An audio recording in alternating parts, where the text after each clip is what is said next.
Hello and welcome, this is Carl the Landscape Guy. There are so many different types of natural stones from which you can build decorative walls. Shaping the stones is a lot of hard work, and softer stones like sandstone is easier to shape and form. You will find some detailed sandstone videos on my channel. But what about brittle and hard rocks? During shaping, they can break or split easily. We are with Vangeli today, and he thinks you can use any kind of stone for a wall. Today's video is about a 2.5 meter high and stable retaining wall made of gray wacka stones. In particular, today is about the stability of retaining walls and the progress of corner building. We're working with a really hard gray wacka stone. You can already tell that the wall will look very good with nice light-dark contrasts. This is a retaining wall that holds very well and is stable. Without any extra concrete support behind the wall, it holds up well by using a bunch of half-meter long rocks that tie in deep into the wall. This way you can easily build walls that are 3 or 4 meters tall. The problem with this type of stone is that it's difficult to work with. Because these are brittle stones, and when you try to make a nice front or want to take away a corner, they don't break where you hit it. They can break wherever they feel like it. They already have tiny cracks that aren't visible. Especially making a nice cornerstone is really hard.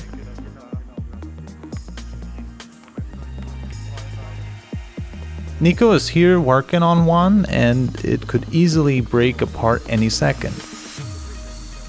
Then you can just start all over and have also lost the time you worked on it.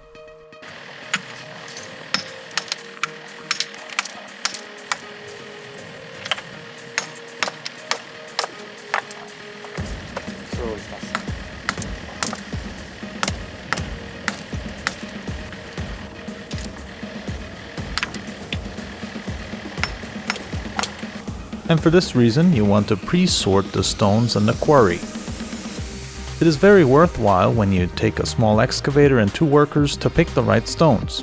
That way we can pick and prepare about 50 vertical square meters of wall per day.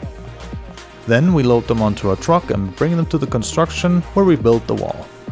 The good thing is we only have stones at the construction site that are really usable and not that many waste stones.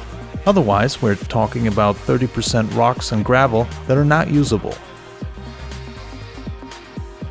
Here we can use it as backfill material, but that doesn't work on every job.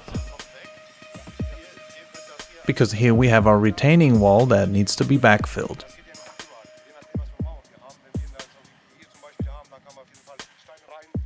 If we have a 2-phase cladding wall, for example, we don't have any space to put the waste material. Then picking it back up and getting rid of it takes time and money. Therefore, it is better if we pick the stones ourselves. That way it's also easier to plan, because we could go and say, okay, we need 100 cornerstones. Then we can take our excavator with the grabber attachment and pack the stones we need. With the time we lose there in the quarry, we can do at least 2 more square meters of wall per day.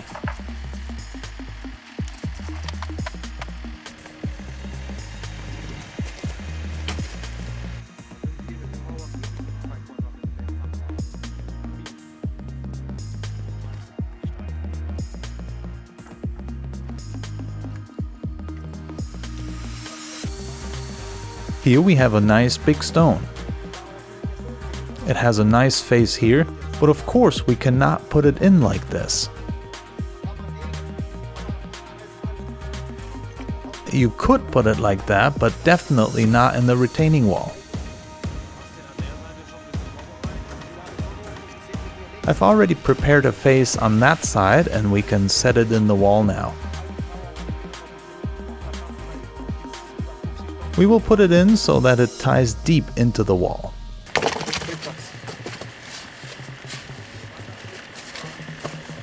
That, combined with the mortar, will make the wall very strong and retains 150 tons on the other side, no problem. It is also important how we pack the stones in the back. The stones should also be packed properly here and not just thrown in.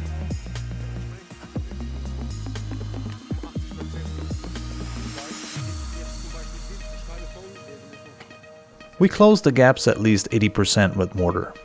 The stones must definitely be laying like that. We do not need any mortar in this drainage area. Up to here is the mortar, and behind it is the drainage area without mortar. 40 centimeters of mortared wall, and the rest doesn't need mortar behind it so that water can run down later. For each vertical square meter of wall you need at least 3 big rocks with this length that tie in deeper. The deeper the better. If the wall is 3 to 4 meters high, we have to start at the bottom with the biggest stones. Of course, this is only possible with an appropriate wall thickness, or like here, a retaining wall.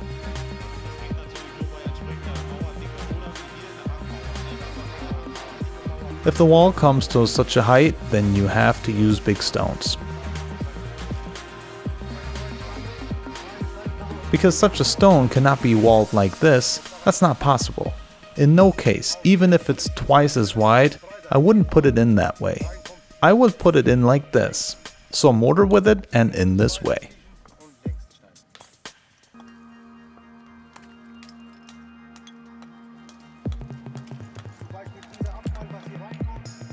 Then we take the waste rocks and gravel. Here it is good that we have it because you can fill the gaps nicely with it. We put some mortar and then you can let the stone swim like that.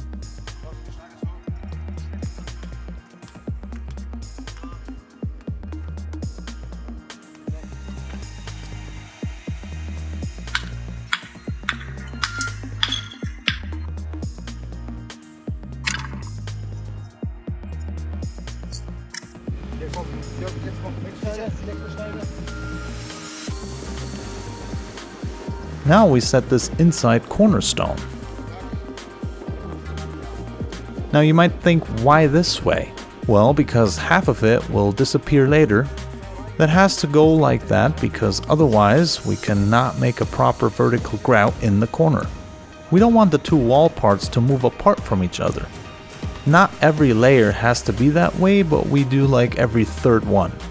Also keep in mind that it should not be too cold or too wet when building your wall.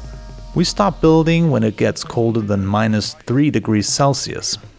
Then we cover the wall up with fabric overnight.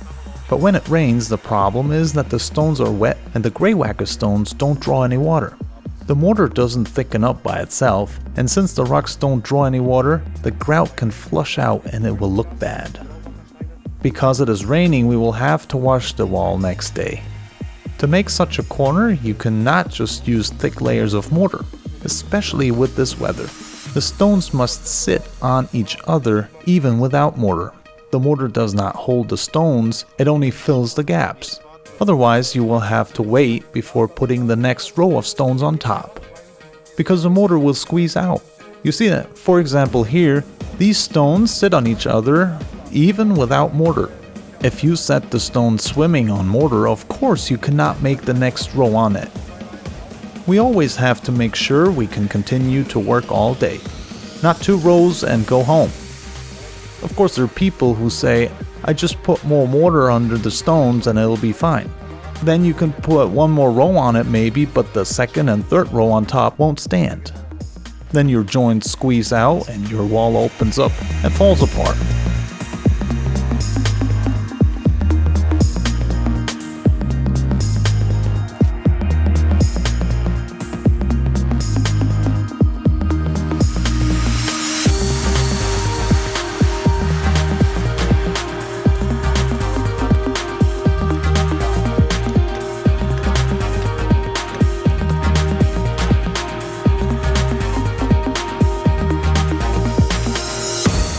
I hope these tips help you a little bit.